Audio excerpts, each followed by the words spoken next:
ठीक है। फिर इसके बाद अब जो इम्पैक्ट्स हैं, सबसे बड़ा इम्पैक्ट अनएम्प्लॉयमेंट डालता है पॉवर्टी पे, है ना। It mainly give raises to the problem of poverty. Obvious बात है, जब इंसान अनएम्प्लॉयड होगा तो उसके पास पैसा नहीं होगा, है ना। तो इसमें कुछ बहुत अलग बात तो अपन को पता नहीं चल गई है, जनरल बात है वो, ठीक है। फिर उसके बाद इसके अलावा अगर आप अनएम्प्लॉयड होंगे या कुछ यंग पीपल जो यूथ है कंट्री का वो अनएम्प्लॉयड होगा और डिससेटिस्फाइड होगा, तो ये क्राइम को जन्म देगा। क्योंकि अगर आपके पास पैसा नहीं आ रहा है सीधे तरीके से तो people will be involve in the illegal activities. इसीलिए आप देखोगे हमेशा इलीगल एक्टिविटीज या रॉन्ग एक्टिविटीज कहाँ ज्यादा होती हैं, जहाँ पॉपुलेशन ज्यादा होती है ना। जैसे मुंबई, दिल्ली, ठीक है, हैदराबाद हो गया। तो ऐसी कंडीशन क्यों होगा, क्योंकि वहां पे पॉपुलेशन ज्यादा है और कंपैरेटिवली इकोनॉमिक एक्टिविटीज जो है उनका जनरेशन कम है, इकोनॉमिक एक्टिविटीज उतनी है नहीं, लोग उतना एम्प्लॉयड नहीं है। लेकिन एक सर्टेन जगह पे आपको रहने के लिए क्या चाहिए, बड़ी सिटी में खर्चा भी चाहिए, है ना। तो वो पैसा जो है वो गलत मीन्स से कमाने लगेंगे, तो कुछ इलीगल एक्टिविटीज में मतलब ड्रग एक्टिविटीज में इन्वॉल्व हो जाएंगे, है ना। इसको अपन क्या बोलेंगे, मेनली स्मगलिंग, है ना। तो बड़ी सिटीज में ऑब्वियस बात है रिच पुअर गैप भी है ही, तो वहां पे बहुत ज्यादा रिच लोग भी हैं जो ये इन चीजों को कंज्यूम करना चाहते हैं, तो वहां पे डिमांड होगी तो बीच में सप्लाई मैकेनिज्म चालू कर देंगे। दूसरा, प्रोस्टिट्यूशन की एक्टिविटीज भी ऐसे केसेस में बढ़ती है ना, नो डाउट। तो ये सब सोशल एविल्स को जन्म देते हैं। दूसरा, एंटी सोशल एलिमेंट्स जो होते हैं उनके आने से या अनएम्प्लॉयमेंट के बढ़ने से सबसे ज्यादा फेथ लूज होता है डेमोक्रेटिक वैल्यूज में। अगर आज अभी 2 साल से मैं अनएम्प्लॉयड हूँ even after giving certain exams, एक लेवल क्रॉस करने के बाद, लेकिन रिजल्ट्स नहीं आएंगे, एम्प्लॉयमेंट जनरेशन नहीं होगा, तो मेरा फेथ जो है वो गवर्नमेंट पे लूज होगा ही होगा, है ना। हर इंसान गाली किसको देता है जब वैकेंसी नहीं आती, सरकार को देता है ना। आपने खूब सारे जोक्स और मीम्स सुने ही होंगे, मामा और ये सब, ठीक है। और क्यों दिग्विजय सिंह दोबारा सीएम नहीं बन पाए थे, because people have lost their faith in him. उनके टाइम पे बहुत एम्प्लॉयमेंट से रिलेटेड प्रॉब्लम्स फेस की थी लोगों ने, है ना। फिर it is often seen that unemployment people end up getting addicted to drugs and alcohol attempts और द सुसाइडल अटेम्प्ट्स। ये भी आपने देखा होगा, है ना। Once a person get fed up with this particular पूरा साइकिल, तो वो क्या करते हैं, सुसाइड अटेम्प्ट्स करते हैं। तो इससे जनरली आपको एक कंट्री को क्या हो रहा है, ह्यूमन रिसोर्सेज का लॉस हो रहा है। इसका सबसे अच्छा एग्जांपल है सुशांत सिंह, है ना। कुछ भी, अब वो डिप्रेशन, कुछ भी एक्टिविटीज जो भी हो सकता है, भैया आप रिया चक्रवर्ती को बीच में ले आओ, कुछ भी करो, लेकिन शायद ये भी हो सकता है कि वो फाइनेंशियली सफर कर रहे हो। और बहुत सारे जो, जैसे प्रत्यूषा वाला जो केस था, तो इन जनरल आपको ऐसा लगता है कि भाई ये तो अपनी करियर के ग्रोथ पे था या जो भी था, हो सकता है शायद वो कुछ इकोनॉमिक कॉजेस को सफर कर रहे हो, ठीक है। तो ये सारी चीजें जो है वो सोशल प्रॉब्लम्स को एस्केलेट करती हैं और मेनली हमारा इससे जीडीपी भी सफर करता है। 1% increase in employment reduces GDP bye 2%, ठीक है। इसके अलावा जब अनएम्प्लॉयमेंट होगा, पॉवर्टी होगी, तो ऑब्वियस बात है गवर्नमेंट के पास रेवेन्यू कम होगा, तो गवर्नमेंट क्या करेगा, जब एक्स्ट्रा उसके पास बर्डन आएगा फाइनेंशियली, तो वो एक्स्ट्रा बोरोइंग्स करेगा। एक्स्ट्रा बोरोइंग्स करेगा मतलब एक्स्ट्रा इंटरेस्ट पे करेगा, तो गवर्नमेंट भी अपने डेफिसिट में ज्यादा जाता है, ठीक है। तो ये सारे अपने इम्पैक्ट्स हैं इन जनरल। तो इनको आप practical impact, socio economic impacts, ethical impacts में भी डिवाइड कर सकते हो। एथिकल में क्राइम में आ जाएगा आपका, सोशियो इकोनॉमिक में सुसाइड्स, एविल्स और ड्रग एडिक्शन, ये सब में आ जाएगा, है ना, प्रोस्टिट्यूशन। और प्रैक्टिकल में आपका या गवर्नमेंट साइड में आपका डेफिसिट में आ जाएगा, इंडिविजुअल साइड में पॉवर्टी में आ जाएगा। तो ये सारे आप डिफरेंट डायमेंशंस के फॉर्म में भी लिख सकते हो। फिर इसके बाद आते हैं अपने डिफरेंट इनिशिएटिव्स जो गवर्नमेंट ने लिए। तो डिफरेंट इनिशिएटिव्स जो गवर्नमेंट ने लिए वो बिल्कुल वैसे ही हैं जो पॉवर्टी के टाइम में लिए। सबसे पहला इसमें अनएम्प्लॉयमेंट को टैकल करने के लिए हम लाए थे वोकेशनल ट्रेनिंग, या जो हमारी रूरल यूथ थे जिनमें स्किल्स की कमी थी उनमें ट्रेनिंग के लिए TRYSEM, training of rural youth for self employment, ठीक है। 18 to 35 ईयर्स के जो पीपल हैं उनको ऐसी स्किल्स जनरेट करना कि वो सेल्फ एम्प्लॉयड हो जाएं। तो इससे रूरल एरियाज में जो वॉलेंट्री अनएम्प्लॉयमेंट है या जो डिस्गाइज अनएम्प्लॉयमेंट है वो खत्म हो जाएगा। इसी का नया फॉर्म क्या है अर्बन एरियाज में, startup India and stand up India. हाँ, startup India and stand up India, ठीक है। इसके अलावा मनरेगा, अनएम्प्लॉयमेंट के लिए ये भी मनरेगा भी आएगी, है ना।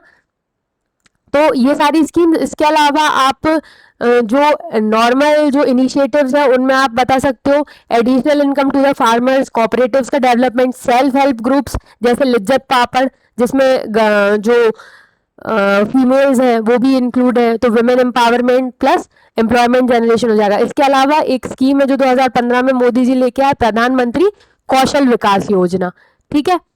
फिर स्वर्ण जयंती ग्राम स्वरोजगार योजना या जवाहर स्वरोजगार योजना का फॉलो अप, ठीक है। इसके अलावा national livelihood mission, national livelihood mission rural, national livelihood mission urban, ठीक है। स्किल इंडिया इनिशिएटिव, तो ये सब मैं लिख के दे दूंगी, बाकी सुने तो सबने इसके बारे में, नाम सब जानते हो इसका, ठीक है। तो वही पॉवर्टी और अनएम्प्लॉयमेंट वाली ये दो स्कीम्स जो है वो मैं प्रीलिम्स स्पेसिफिक उनका एक चार्ट अभी बना रही हूँ, टेबल, मिशन का नाम, लॉन्चिंग डेट और उसका सिग्निफिकेंस या फैक्चुअल डेटा जो भी, तो वो आप एज इट इज यहाँ पे पुट कर दोगे, वो टेबल की टेबल, है ना। अगर एग्जाम में भी टेबल फॉर्म में भी बना के आओगे तो भी चलेगा, और ऐसा पैराग्राफ वाइज लिख दोगे तो भी चलेगा, है ना। कुछ स्कीम्स जो है वो सेंट्रली स्पॉन्सर्ड होती हैं जिनमें स्टेट और सेंटर जो है वो शेयर करते हैं, और कुछ सीधे सेंट्रली फंडेड होती है ना। इन जनरल अभी तो सारी स्टेट और सेंटर के पार्टिसिपेशन से ही होती है, ठीक है। तो ये अनएम्प्लॉयमेंट से रिलेटेड अपने इनिशिएटिव्स आ जाएंगे, है ना। इसमें से बस एक बार रीड कर लेना, ये सब रीजनल, टेक्नोलॉजिकल, साइक्लिकल, ये सब इसमें दिया है। फिर उसके बाद कुछ आते हैं अपने जो एम्प्लॉयमेंट से रिलेटेड या अनएम्प्लॉयमेंट से रिलेटेड कुछ थ्योरीज या डेटा जो आते हैं, तो इसमें फिलिप्स कर्व आता है। फिलिप्स कर्व क्या बताता है? अनएम्प्लॉयमेंट और इन्फ्लेशन के बीच रिलेशनशिप बताता है, ठीक है। इन्फ्लेशन मतलब महंगाई और अनएम्प्लॉयमेंट, तो ऑब्वियस बात है ये है आपका अनएम्प्लॉयमेंट, ठीक है। यहाँ पे अनएम्प्लॉयमेंट क्या हो रहा है? बढ़ रहा है, तो इन्फ्लेशन क्या हो रहा है? कम हो रहा है, डिक्रीज हो रहा है। इनवर्स रिलेशन होती है, मतलब अगर आपका अनएम्प्लॉयमेंट बढ़ेगा तो इन्फ्लेशन आपका क्या होगा? कम होगा। इनवर्स रिलेशन मतलब ऐसा, है ना, सब जानते ही हो, इतने इंटेलिजेंट सब हो। ये क्या हो रहा है इसको, ठीक है। तो इनवर्स रिलेशन का मतलब यही है कि अनएम्प्लॉयमेंट बढ़ा तो इन्फ्लेशन कम होगा। क्यों कम होगा बताओ? महंगाई कैसे कम होगी? क्योंकि डिमांड कम होगी इकोनॉमिक में, हाँ डिमांड कम होगी, उसके बाद क्या होगा? मार्केट में मनी कम हो जाएगी, मनी आ ही नहीं रही है, लोग घर में बैठे हैं, पैसे ही नहीं है लोगों के पास, शॉपिंग करने कैसे जाएंगे?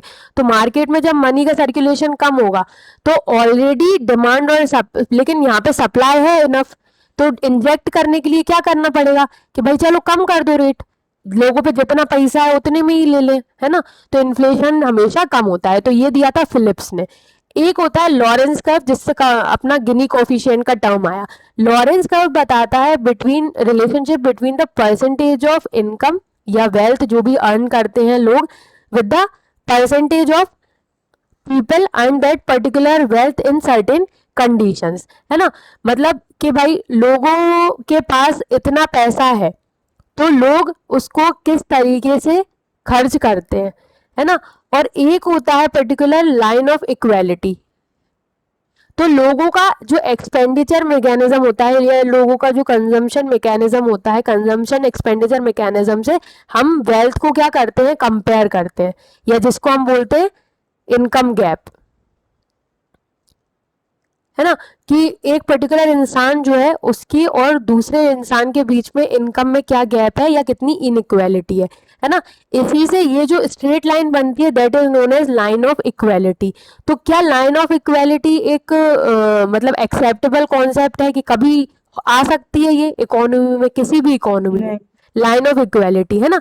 तो ये एक इमेजिनरी कॉन्सेप्ट है, कभी भी इक्वालिटी किसी भी इकोनॉमी में, चाहे वो डेवलप्ड इकोनॉमी हो चाहे वो डेवलपिंग इकोनॉमी हो,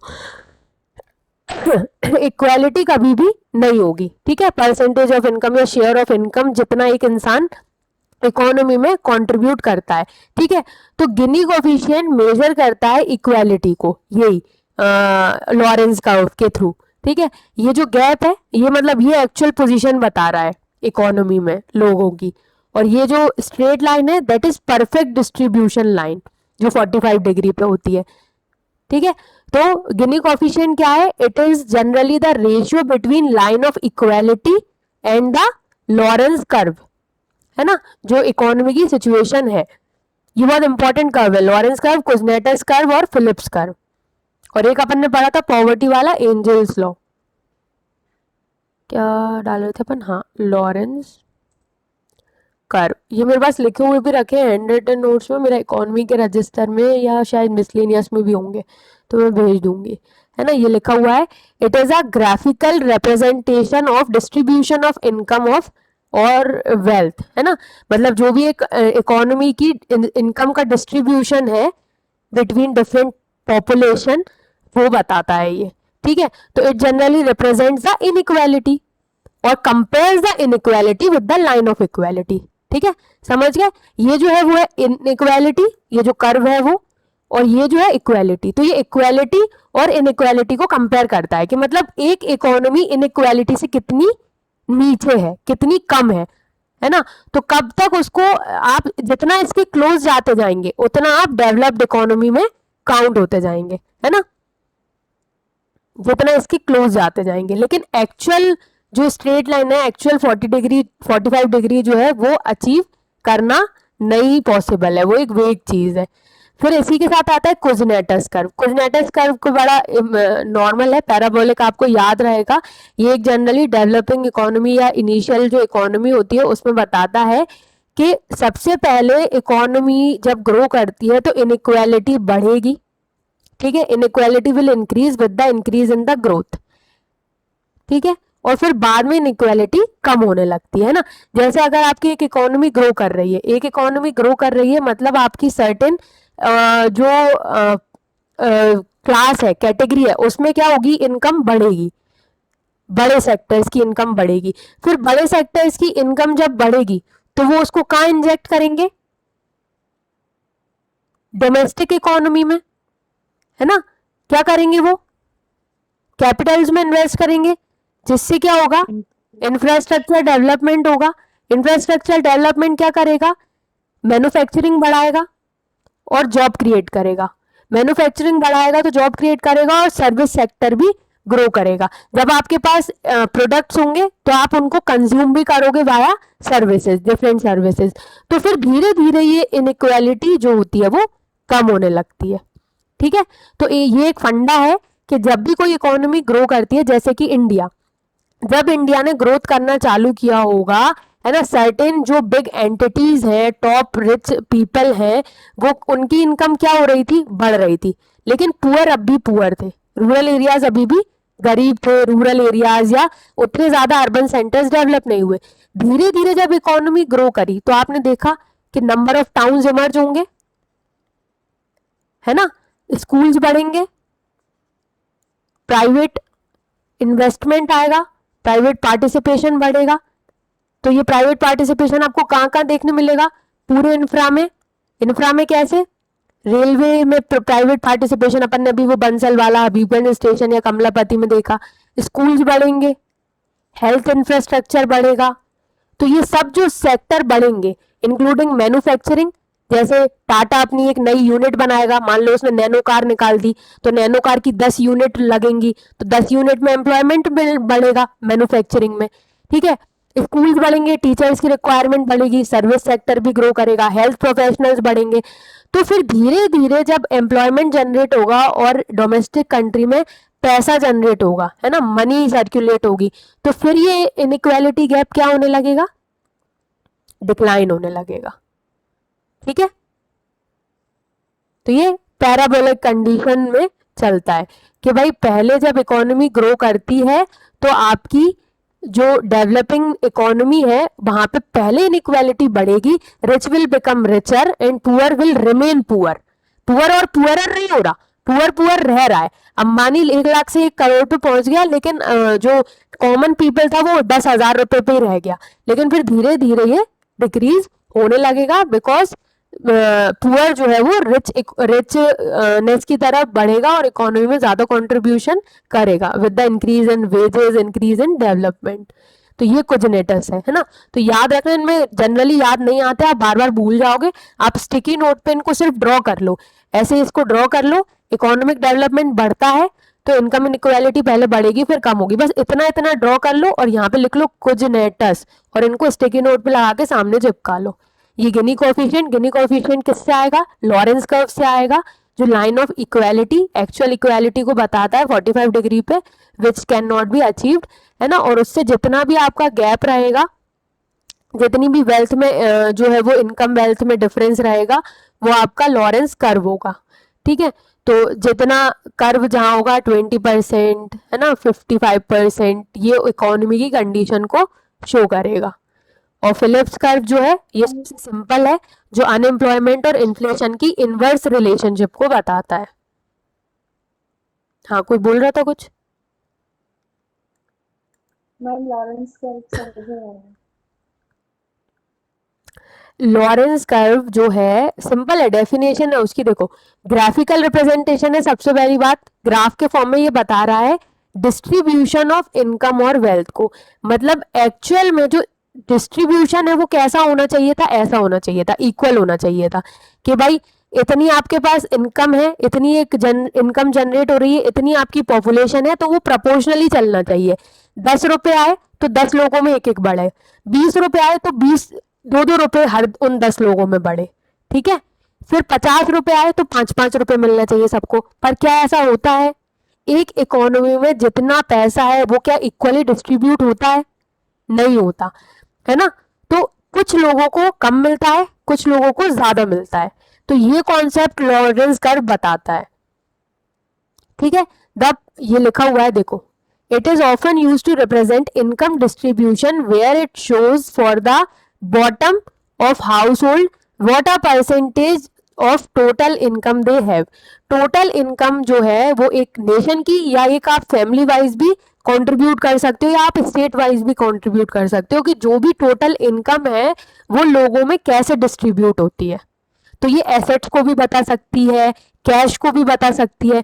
तो it is a kind of measure of social inequality which we are facing. अब आया समझ में थोड़ा? कॉन्सेप्ट है वो पूरा, मतलब इकोनॉमी में इनइक्वालिटी को, जैसे इसमें वो जो होता है ना, आपकी रिचेस्ट लोगों की जो वो निकलती है, लिस्ट निकलती है, 100 रिच पीपल, है ना, ये सब जो चलता है, तो वो इसी से काउंट होता है। मनी मॉनेटरी वैल्यू आती है पहले उसकी, लेकिन मॉनेटरी वैल्यू ऐसा नहीं है कि अंबानी इतने रुपए कमा रहा है, इतना कोई और नहीं कमा रहा होगा लेकिन वो उस लिस्ट में। ये पूरा आपके वेल्थ, एसेट्स और डिस्ट्रीब्यूशन से कंट्रीब्यूट होता है। जैसे कि अंबानी का कितना पैसा कहाँ कहाँ कैसे डिस्ट्रीब्यूटेड है शेयर्स में, और वो कितना जो है वो ग्रो कर रहे हैं कंटिन्यूअसली डिक्लाइन होने के, इसीलिए ये हमेशा शिफ्ट होता रहता है। ठीक है, तो ये एक तरीके से सोशल इनइक्वालिटी का मेजर है कि जहां एक कंट्री में अंबानी जो टॉप मोस्ट रिचेस्ट पीपल में आ रहा है वर्ल्ड के, वहीं पे एक ऐसा भी रह रहा है पर्सन जो 2 वक्त की रोटी नहीं कमा पाता या नहीं खा पाता। तो दैट इज, तो हमारा पोजीशन जो होगा वो बहुत नीचे होगा, मतलब हमारा जो रिच और पुअर का गैप है वो ज्यादा है, तो उतना ही हम लॉरेंस कर्व से क्या है, मतलब उतना ही हम गिनी कोएफिशिएंट या लाइन ऑफ इक्वालिटी से क्या है, दूर है, उतना ही हमारा स्कोर जो है वो ज्यादा है। ठीक है, तो ये मेनली इन इक्वालिटी को बताता है, और ये एक सोशल मेजर है, इकोनॉमिक से ज्यादा ये सोशल मेजर है कि भाई आपकी सोसाइटी में कितना ज्यादा जो है वो गैप है। ठीक है, तो ये बस 3 मार्कर के हिसाब से इम्पोर्टेंट है, और उसमें कुछ नहीं है। गिनी कोएफिशिएंट और लॉरेंस कर्व दोनों 3 मार्कर के हिसाब से इम्पोर्टेंट है। ठीक है, लेबर फोर्स समझ में आ गया। It includes people in the working age. ये क्या हुआ?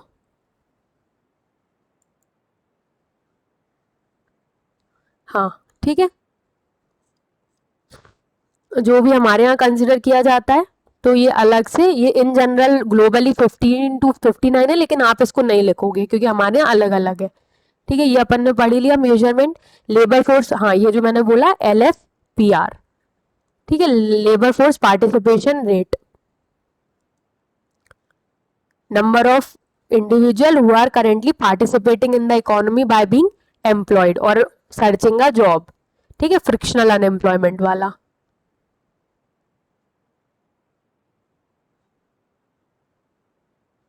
ठीक है, बाकी ये सब नहीं पढ़ना अपन को कि क्या होता है क्या नहीं होता, इसकी डेफिनेशन मैं नोट्स में ही डाल दूंगी। इसमें तो दिए भी नहीं है इनिशिएटिव्स, है ना, इनिशिएटिव्स में टेबुलर फॉर्म में डाल दूंगी।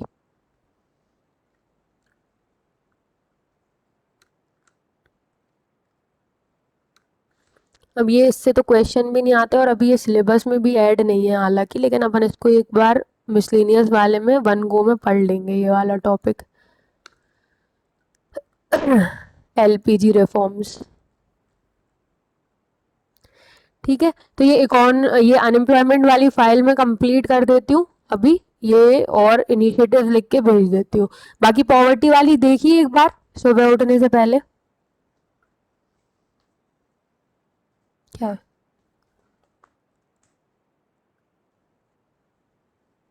देख ली पॉवर्टी वाली अभी? पॉवर्टी वाली पढ़ लेना, ये इसकी मैं अभी जस्ट भेज ही देती हूँ, बस ये थोड़े से इनिशिएटिव इंक्लूड, अभी मैं टेबुलर इंक्लूड नहीं कर रही, अभी मैं ऐसे इंक्लूड कर देती हूँ पैराग्राफ वाले। टेबल वाली मैं दोनों की अलग से दूंगी, है ना, पॉवर्टी वाली और अनएम्प्लॉयमेंट वाली एक साथ। अभी पेंडिंग चीज़ें कम हो गई हैं, आज की फाइल आज ही बन गई है तो मैं बना दूंगी जल्दी। और टाइम टेबल बना लो जल्दी जिसने नहीं बनाया है, ठीक है, और उसको फॉलो करना चालू कर दो। अभी जो मैंने बताया था कि 20 to 30 question previous year papers के सॉल्व करना, वो ही करना, या फिर तुम्हारे पास जो प्रीवियस टेस्ट रखे ही हैं, आई नो सबने कोई ना कोई टेस्ट सीरीज लगाई थी तो उनके क्वेश्चंस करो। अभी कोई भी नई टेस्ट सीरीज ज्वाइन मत करना, ठीक है, ज़रूरत नहीं है अभी से ज्वाइन करने की, बहुत ज़्यादा जल्दी हो जाएगा वो। हाँ, कोई किसी ने कोई कोचिंग ज्वाइन कर रखी है और वो फ्री में मिल रहा है तो वो अलग बात है ना, जैसे मनीषा ने ज्वाइन कर ली थी अभी एक संडे टू संडे वाली, और अगर तुम लोग को महात्मा गांधी पे मिल रही है तो वो बात अलग है, लेकिन कोई नई ज्वाइन मत करना अभी। अभी अपना मिसलेनियस वाला पोर्शन स्ट्रॉन्ग करो, ठीक है, और जो मैंने शेड्यूल बताया है वो अप्रोप्रिएट है, अगर जम रहा है और हो पा रहा है तो उससे बेस्ट कुछ भी नहीं है, ठीक है। और ये आंसर राइटिंग करते रहो, इकोनॉमी का पेपर कंप्लीट कर लो तो कम से कम you will be satisfied. Moreover इस क्लास में जितने लोग हैं उनका हिस्ट्री कंप्लीट हो गया होगा आई थिंक मेंस के अकॉर्डिंग। कोई ऐसा है जिसका हिस्ट्री इनकम्प्लीट है मेंस के अकॉर्डिंग? उसको लग रहा हो उसके पास नोट्स नहीं है या enough of answer writing practice नहीं है? ऑलमोस्ट सबका ही है ना। जिन लोगों ने थोड़ा बहुत स्विच किया था आंसर राइटिंग और मिस बैलेंस हो गया था उस टाइम पे तो उनको अभी लॉस फील होगा।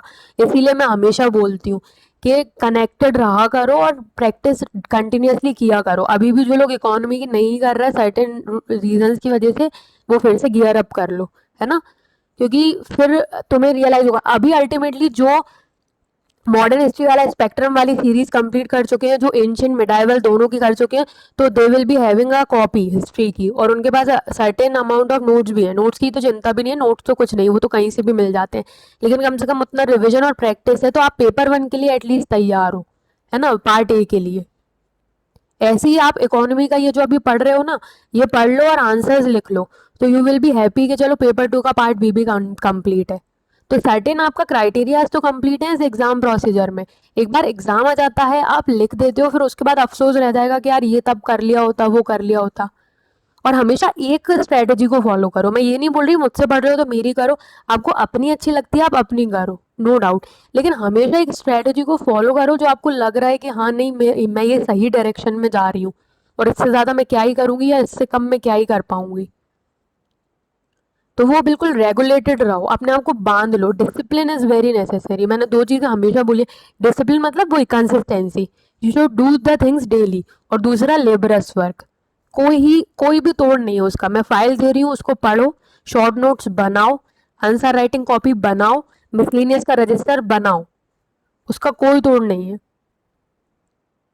और बाकी तुमको कुछ तुम्हारी साइड से लग रहा है तो तुम सजेशंस भी दे सकते हो कि ये चीज़, जैसे अभी मैं सोच रही हूँ एक तो क्रैश कोर्स वाला प्लान तो ठीक है वो तो है ही, बाकी एक मैं अभी ये भी सोच रही हूँ कि जो रैपिड रिवीजन क्लास होती है कि उसमें मतलब मैं ही याद करवाऊँ, मैं ही क्वेश्चंस पूछूँ और मैं अपने मिसलेनियस के नोट्स दे दूँ, तो मैं वो भी सोच रही हूँ स्टार्ट करने का।